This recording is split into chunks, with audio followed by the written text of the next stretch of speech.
Hello! Today is November 12th, and welcome to my potentially insane attempt to finish my Aziraphale cosplay by January 1st.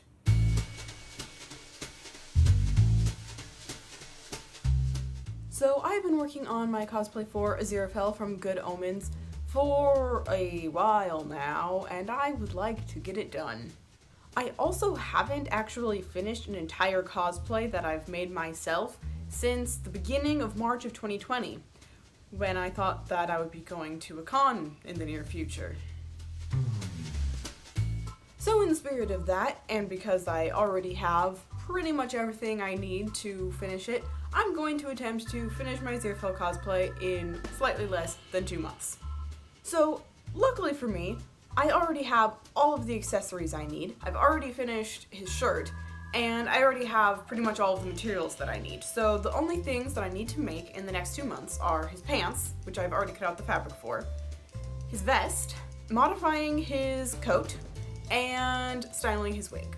Saying it out loud, it sounds like a lot and not a lot at the same time, and I am slightly nervous for my attempt, but I'm also not going to try and pressure myself, so if I don't get it done by January 1st, that's okay, it's a loose deadline. So like I said, I already have the fabric cut out for his pants, so that's what we're gonna start with.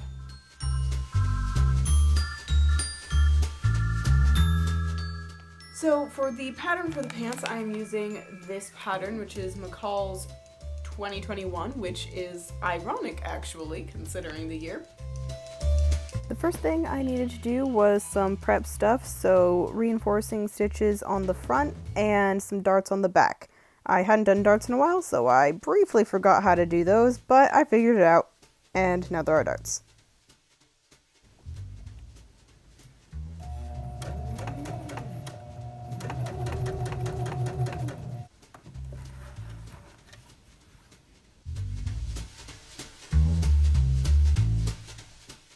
Next was sewing the inner leg seams, aka the first bit of construction.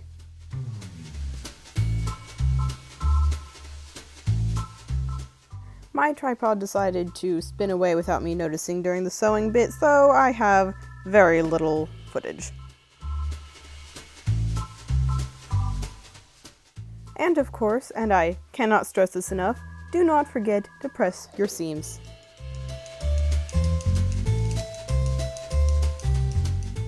The next step was taking the two legs and attaching them at the crotch.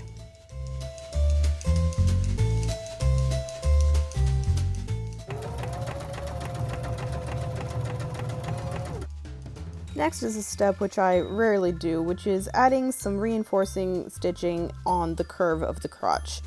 I don't know why I decided to do it this time. Maybe having an audience made me feel a bit more self-conscious about my laziness. And of course, the final step of the crotch seam, trimming the seam allowance in the curve to avoid bulk. Alright, we've now reached the hard part where I have to actually cut out the interfacing, because I always put that off until I need it. But yeah, I have to do the fly, and because this is a historical pattern, it's Victorian, zippers are a relatively new invention, and so this is going to be a fall front button fly, which, God help me if I ever have to go to the bathroom real bad.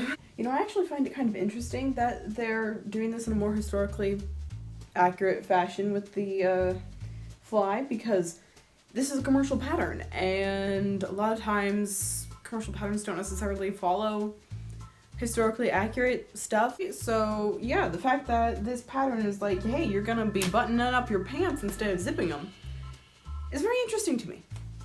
Alright, so my interfacing situation is not very professional at all. I have this big bag full of scrap bits of all of the interfacing I have bought earlier in my cosplay career. I might end up needing to get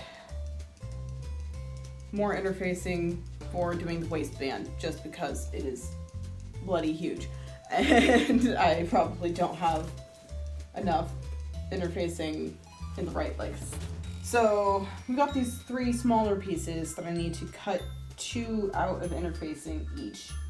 I think I should have enough for all of those.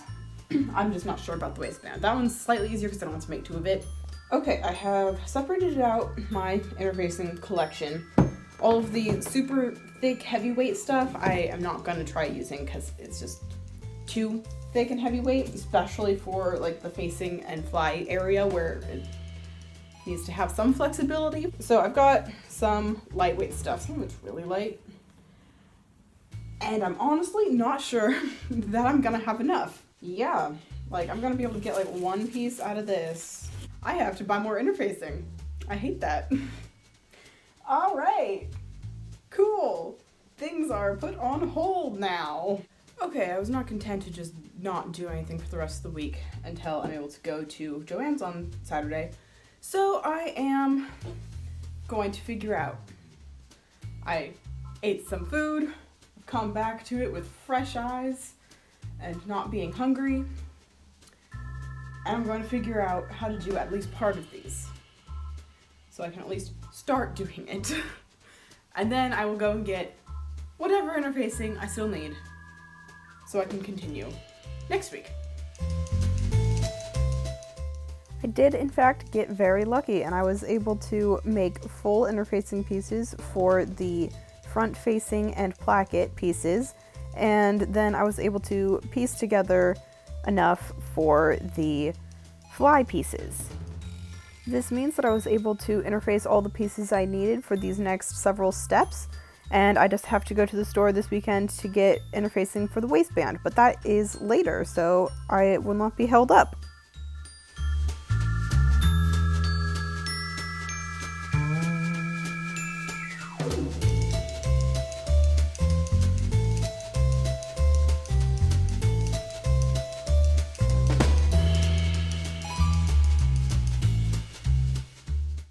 Once I was finished applying all the interfacing, I was able to cut the slits in the front where the fly will be. The next step was putting together the plackets.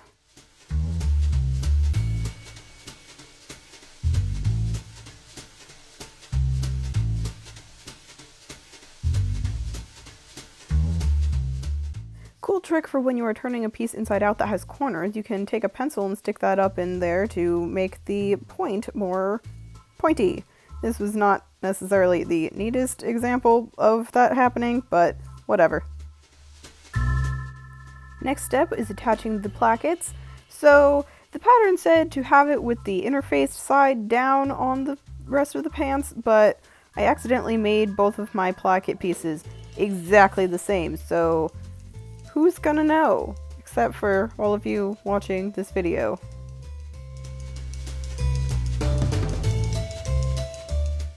All right, it's check-in time. So today is Thursday, November 18th, so almost a week from when I started. And total transparency, I have not sewn every single day of this week. I have other things that I've been doing as well. But yeah, I'm feeling slightly nervous about whether I'm actually going to meet my deadline. Because on the one hand, it's like, it's only been a week, so chill out. But on the other hand, it's like, it's already been a week and I do not have all that much progress done on these pants. And I still got a bunch of other stuff to do. So we shall see how it goes. Let's get back to work. The next part was putting together the front facing, which goes in the fall front part of the pants.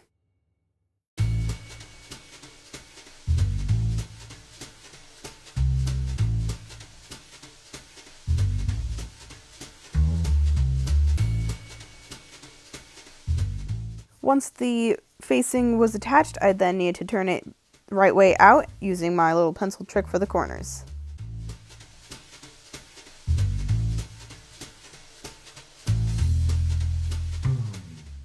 Next up was a little bit of hand sewing to tack the front facing to the front.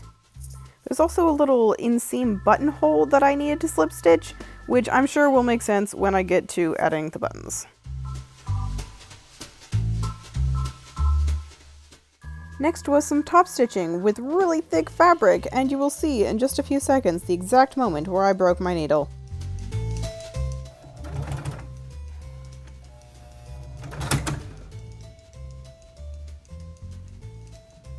Okay, so after spending several minutes extracting the tip of the needle from the seam using tweezers, I decided to call it a day on the sewing after the whole needle breakage situation. So, new day. I have finished top stitching that section, and so now I get to move on and do the fly. Honestly, looking at it, I really don't have a whole lot left to do, so minus the buttons because I only just ordered those this morning. I'm thinking I might be aiming for trying to finish the pants either by the end of this week or early next week. Because these are fall front trousers, everything to do with the fly I had to do twice.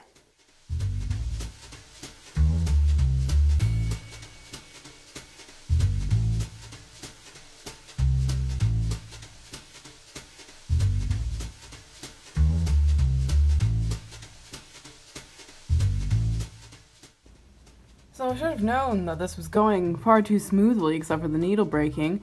This picture is the least helpful thing I have ever seen in my life because I literally cannot tell which way on here the fly pieces are supposed to go because they decided to show me from the outside rather than showing me what the fly pieces are supposed to look like on the actual thing. Like this is, I have it obviously because of this, I have it the inside and the fly pieces are supposed to be inside. This long edge, I believe, is supposed to be lined up with these pressed edges. I just don't know if it's supposed to be like that or anything because this picture is the least helpful thing I've ever seen in my life. Like, okay, I've got the piece here. This is the center front. This placement line is supposed to line up with this. So I'm thinking this dot is supposed to line up with like the bottom here. And then this is supposed to, well, that's a buttonhole. So is that it's supposed to, well, it's a buttonhole too. So I don't know how it's supposed to work because the waistband still has to go on here and there's going to be buttons on that. And like this, it's like it's supposed to be like this and then it goes like that. It's supposed to be like that and then it folds over. Literally, cannot tell. Could not, for the life of me, figure that out. Who did this? Why? Do you understand it, Alice? Because it doesn't make any sense to me. So, yeah, I guess it's going to be one of those things where I have to wait to continue until my mom gets home so I can get a second opinion. Because I'm not going to be able to figure this out by myself. So, I guess in the spirit of making more progress today, I bought interfacing over the weekend, so I will do the interfacing for the waistband so that I can say I did more than make these today. Why? Why?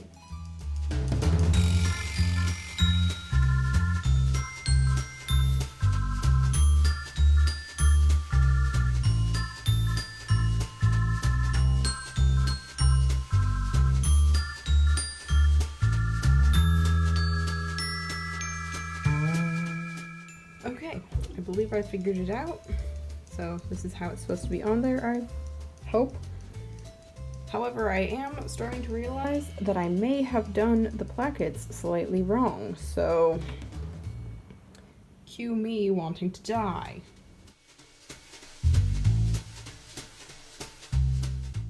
Alright, so while one fly piece went on quite smoothly and lovely, the other one had some placement issues that was causing some bubbling, and in the process of doing this I also discovered that I did the plackets wrong and broke a needle for nothing. So after a wee bit of a rage, I went and made the cranberry sauce because tomorrow is Thanksgiving, and now I am here to do a bunch of seam ripping. Then I can put things to rights and continue on. Alright, after quite a lot of seam ripping, I have managed to get the plackets where they're supposed to be. I had them like this. They're supposed to be like this, which, you know, makes sense, so it covers up that slit. You would think that I would have noticed that in this illustration, but, you know, why would I have noticed that? Okay, time to redo some of the top stitching because I just have it up here now. It needs to go down along the sides of the plackets, because I did not do that, because they were like that.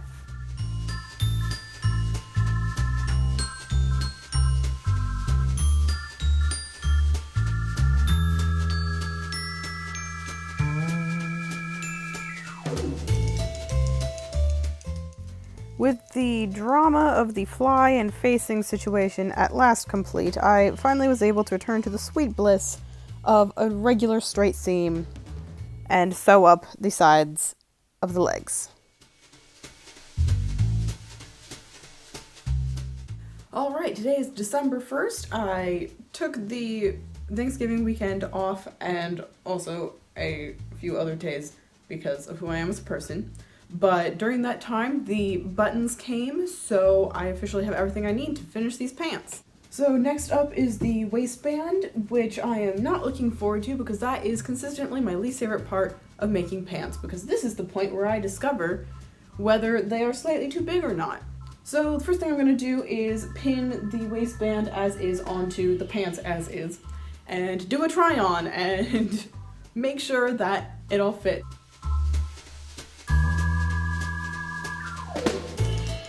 Alright, so I'm definitely thinking I probably should have done these in the extra small rather than the small, but I was fooled by the waistband because I didn't realize what kind of waistband situation this would be. The waistband only comes to the part right before the flies, so that whole front part, there's a whole section that the waistband does not actually go over.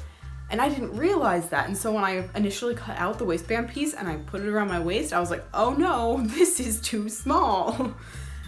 Turns out it was exactly the size it needed to be, and so I have been doing everything a size up from where it needed to be. However, it is totally fixable. It is really only in the waist that this is a problem, so I'm just going to take in the sides a little bit and hope for the best. I might end up like taking in the legs a little bit too, depending on how taking in the waist goes. We shall see. I ended up taking in about 3/4 of an inch from both sides of the waist and all the way down the legs, and removing the same amount from each side of the waistband piece. And I'm very glad I did because the pants fit a whole lot better now.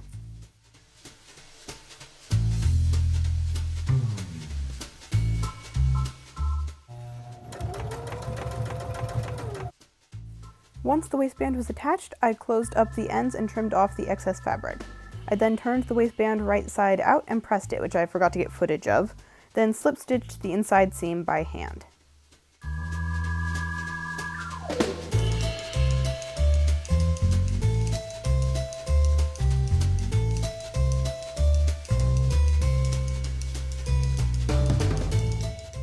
Once all the main construction was complete, I was able to take the pattern pieces and use those to mark where all the buttonholes were going to be.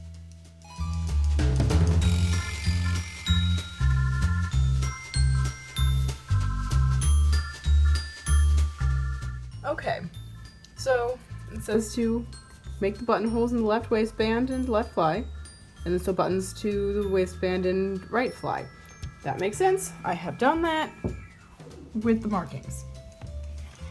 However, in this picture, there seems to be a button right there and right there. Then on the placket piece, there was a marking for a buttonhole. And that makes sense, so that this stays up. However, they have completely neglected to have that step in the instructions, which is honestly hilarious to me. It's a good thing I am observant and noticed that. Okay, I have done the buttonholes. I did not film it because even though I have an automatic buttonholer for my machine, we do not always get along, and I figured nobody really needed to witness that. So buttonholes are on. I just need to open them up and then I can hand sew the buttons. Once I finished sewing all the buttons on, I tried them on and had my mom pin up the hems so that they would be the right length. And then the next day, I sewed the hems.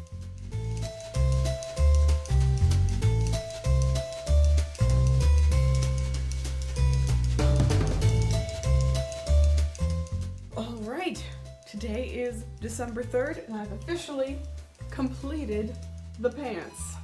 Let's put them on. Okay, I decided to try it on with the shirt and the bow tie so that we have like the full look so far, and I am thrilled. First of all, these pants are so high-waisted, it is actually hilarious. Like, they're way up here, so high-waisted. But yes, here they are, pants. But yeah, pants are done. I am so excited about the pants being done. Oh my god. I haven't finished something in a while. Feels good. Alright, now that I finished the pants, the next thing that I'm going to work on is styling the wig.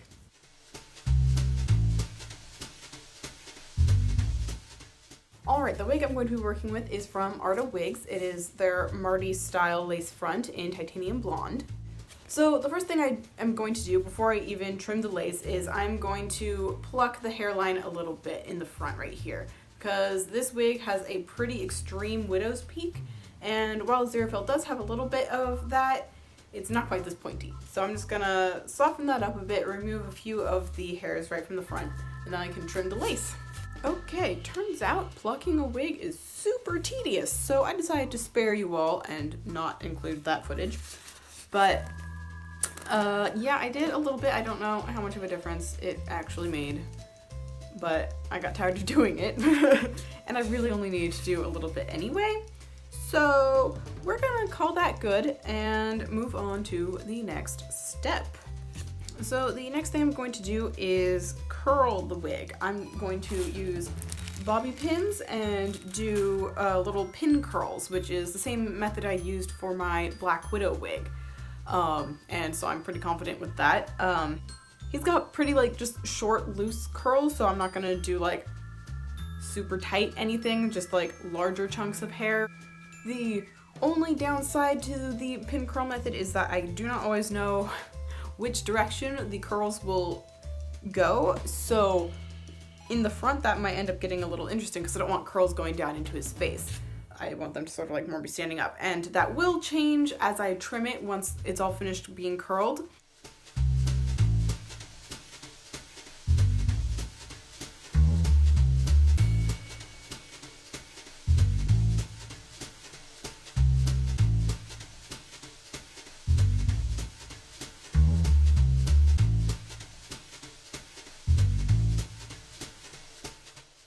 Okay, I've run out of bobby pins, so I've only got the front half-ish of the head pin curled. So we will do this part and then take out all the bobby pins and then do the next part. So when I did the pin curl method on my Black Widow wig a few years ago, I didn't have a steamer, so I just used a hairdryer on a warm setting and like made sure things got warm and then hairsprayed it. But I have a steamer now, which means that this is going to be hopefully a little bit faster.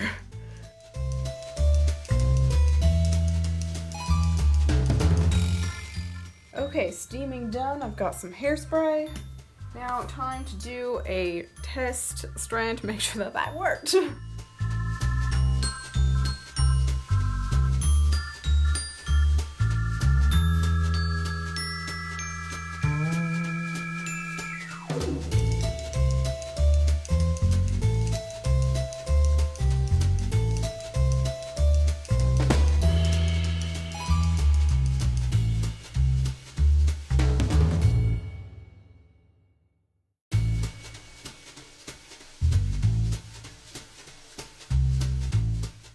Yeah, okay, so far I am very much enjoying the curl pattern that this did, because he has like sort of like fluffy curly as opposed to like ringlety curly hair.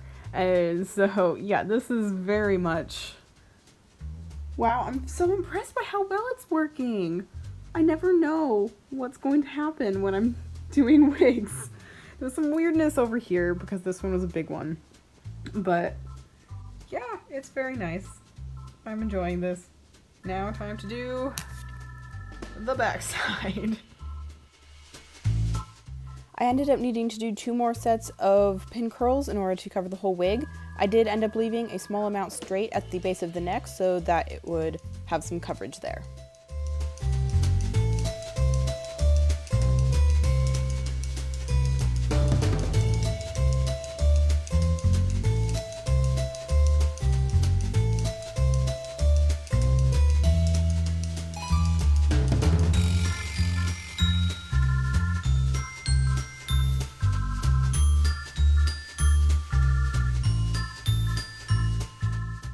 Today is December 9th, and I've officially finished curling my wig. Going into this, I fully anticipated doing some trimming, but looking at it, I'm not sure if I'm going to need to. I might, when I actually put it on, end up needing to do a little bit of touch-ups. But generally, I really didn't need to cut it at all, which is fantastic. So that is now 2 things off of the list. Now this video has already gotten rather long, so for the sake of everyone's, attention span, I'm going to call it here and make this a 2-parter. So hopefully I will be able to finish the costume and have the second part of this video out in early January. However, I have 3-ish weeks to make the vest and modify the coat, and I'm not 100% sure if that's going to happen. Either way, be sure to subscribe and hit the little bell icon down there if you haven't already, so you don't miss it when I do release the second part of this video. Anyway, happy holidays, and I will see you guys next time.